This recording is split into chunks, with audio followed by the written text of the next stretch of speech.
That's all trip. இது ஒரு auto மற்றும் கேப் புக்கிங் ஆப். டிரைவருக்கும் பேசஞ்சருக்கும் நடுவில் இந்த ஆப் இருந்துட்டு ரேட்டை தீர்மானிக்காம டிரைவரே ரேட்டை தீர்மானிக்கலாம். பேசஞ்சரும் அவங்க அர்ஜென்சியை பொறுத்து முடிவு எடுத்துக்கலாம். கீழே டிஸ்கிரிப்ஷன்ல இருக்க லிங்கை கிளிக் பண்ணி தட்ஸ் ஆல் ட்ரிப்பை டவுன்லோட் பண்ணி. உதகையில் அதிவேகமாக சென்ற கார் கட்டுப்பாட்டை இழந்து சாலையோரம் நிறுத்தி வைக்கப்பட்டிருந்த இருசக்கர வாகனங்கள் மற்றும் எதிரே வந்த காரின் மீது மோதி விபத்துக்குள்ளாகும் பரபரப்பான சிசிடிவி காட்சிகள் வெளியாகியுள்ளது.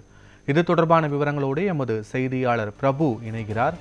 பிரபு, இந்த விபத்தில் யாருக்கேனும் காயங்கள் ஏற்பட்டிருக்கிறதா? தற்போதைய கள நிலவரங்கள் என்ன?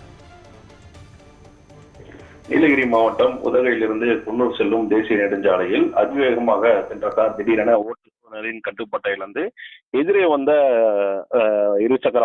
மூன்று இருசக்கர வாகனங்கள் உட்பட எதிரே வந்த கார் மீது மோதி அருகில் இருந்த தடுப்பு சுவரின் மீது மோதி நின்றது. இந்த விபத்தில் காரில் பயணித்த ஓட்டுநருக்கு லேசான காயங்களுடன் உயிர் தப்பிய நிலையில் இந்த காட்சிகள் அப்பகுதியில் பொருத்தப்பட்டிருந்த சிசிடிவி கேமராவில் பதிவாகியுள்ளது. மேலும் இவ்விபத்தில் அப்பகுதியில் நல்வாய்ப்பாக பொதுமக்கள் யாரும் அங்கு இல்லாததால் பெரும் அசம்பாவிதமானது தவிர்க்கப்பட்டது. இதனிடையே விபத்து நடைபெற்ற சாலையில் வாகனங்கள் அதிகமாக செல்லக்கூடிய ஒரு தேசிய நெடுஞ்சாலையாக இருப்பதால் தகவல் அறிந்து உடனடியாக சம்பவ இடத்திற்கு வந்த போக்குவரத்து காவல்துறையினர் உடனடியாக வாகனங்களை அப்புறப்படுத்தி போக்குவரத்தினை சரி செய்யும் பணியில் ஈடுபட்டனர். மேலும் விபத்து குறித்து உதகை T1 காவல்துறையினர் வழக்கு பதிவு செய்து விசாரணை மேற்கொண்டு வருகின்றனர்.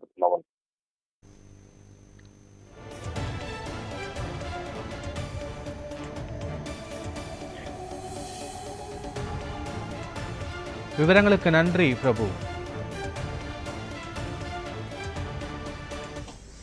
கொஞ்சம் லைட்டா ஹலோ இல்ல 33 இந்த வயசுல தான போட்டாங்க. நான் இத ரிப்பீட் பண்ணிக்கணும். கொஞ்சம் ரிவர்ஸ்ல சரியா கொஞ்சம் லைட்டா ஹலோ இல்ல 33 இந்த வயசுல தான போட்டாங்க. நான் இத ரிப்பீட் பண்ணிக்கணும். கொஞ்சம் ரிவர்ஸ்ல சரியா கொஞ்சம் லைட்டா ஹலோ